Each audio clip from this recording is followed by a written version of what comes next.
All right, Corey, I'm starting up at the top of the map up here. This 23 by 13 by 35.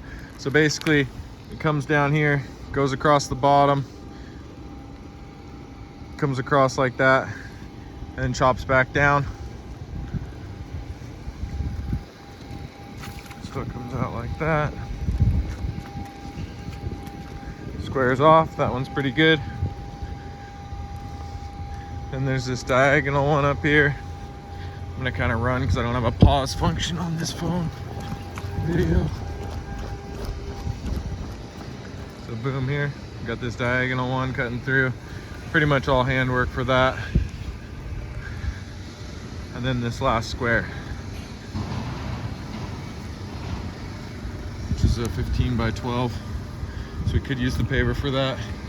And that other fatter section of that L over there on the corner is 13, or I'm sorry, 9 wide. So we should be able to use it. So then coming in here, this is the main complex we're gonna be in. These two roads down. That's where these two roads are. I'm looking at it like this. So I'm standing here looking at the front here. So there's a Pacific Pride right across the street, which is nice. And there's some good staging right out there on that gravel shoulder where those cars are if we need to stage there. So here comes this big one coming in from the mouth all the way down. Does have some existing puddling against that curb, mostly tree roots. And it comes down for this huge area here. So it comes out and almost this whole drive lane is coming out. It changes widths a little bit, but runs at the base of the stalls, notches out, goes underneath that box van. This side comes straight through all the way. And you can tell like most of this place is flowing. So then it comes back in, up, notches back out where he's cutting. This side here comes down out to the front of this box van, runs down the base of the stalls for a while. This right here is 24 wide. So most of these are 2 passes. This one where it widens out right here is 28 to the base of the stalls, but then there's an additional 14 right here under this van. It jumps out. We're not going to be able to get this saw cut today. We'll do what we can. So there'll be a little saw cutting to do, but they're getting the majority of it. But this is essentially all of this drive lane all the way down. Most of it being 2 passes with a couple of odd jump outs.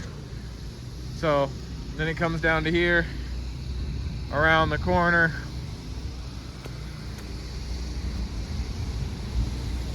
Squares up, water valve there, squares up and back. Now, Aaron stopped saw cutting here along this curb. It's pretty much blown out. We can saw cut it if you want to. There's a depression there. I'm thinking we just pull it out and just leave the curb the way it is. Just take it all out. Now this side gets a lot weirder. I already added some just because it was kind of dumb. So we got this triangle, which is gonna be just irritating to do. But then it jumps out, goes all the way up to the building. So now I'm down here where my thumb is. Goes all the way out to the building, up to there, which Aaron got that cut, back in. Then it's gonna go from here along the base where this van is. We might not be able to get this cut today. It's gonna try to when it opens up. Now what the patching was supposed to do is it was supposed to come along this patch, come back in, come down and over and back up, and then there's another patch starting right there. So I just told him to take it in here and chop it. You don't have to leave that because there's already a puddle there, so we don't want to mess with that. Let's just get our flow the whole way and not fight with that. It's pretty tight through here, but then it ramps up going back, so I think you'll have plenty of room to get that flow. And then there's this little side patch, and he's not cutting the seams where it's going to pop out. There's that little side patch there, and then it kind of corners with this. So we are paving this narrow area here, then it widens out and ends. This is an L shape. patch right here.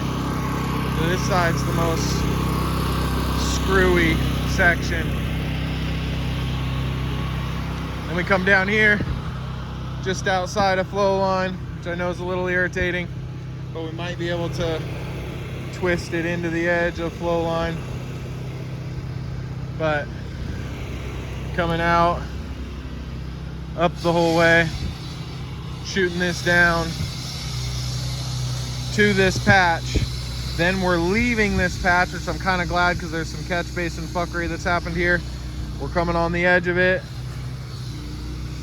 and this narrows down to 14. So one paver pass through here, and I'm glad we're not messing with this basin. The lid's already been flipped and it looks like it's kind of eroding right there. So about 14, then it jumps back out for a second, ends right here. And I told Aaron this last little bit calls for a 9, but it looks like it's painted at about an 8. So I told him to jump this out about 6 inches to make sure we can fit the paver in for this last stretch here. So that's right there at the end where it says 38 by 9. So I'll have him make that wide enough for a paver, but yeah, that's it. Now you're gonna have to work your way out, probably both directions, or you could try to pave back in and around and loop the trucks through, but it is gonna be a lot. But I'm gonna get, trying to get 3 skid steers, 2 with breakers, and 1 mini. So you can have a skid steer loading, 1 with the skid steer with a breaker, the mini on one side, a skid steer with a breaker and a bucket on the other side. Tons of rental trucks. I believe we're dumping at Granite Everett, and we'll have the most of the saw cutting done. So yes boy, it's getting wet. Getting wet quick. But yeah, that's pretty much it. Staging's gonna be kind of difficult. We'll have to have everything pretty much staged out. I think we can stage a lot in here in these parking stalls and then loop it out through the end without getting in our pave, like crew trucks and stuff. And then I think I'd probably stash the triple axles out on the road.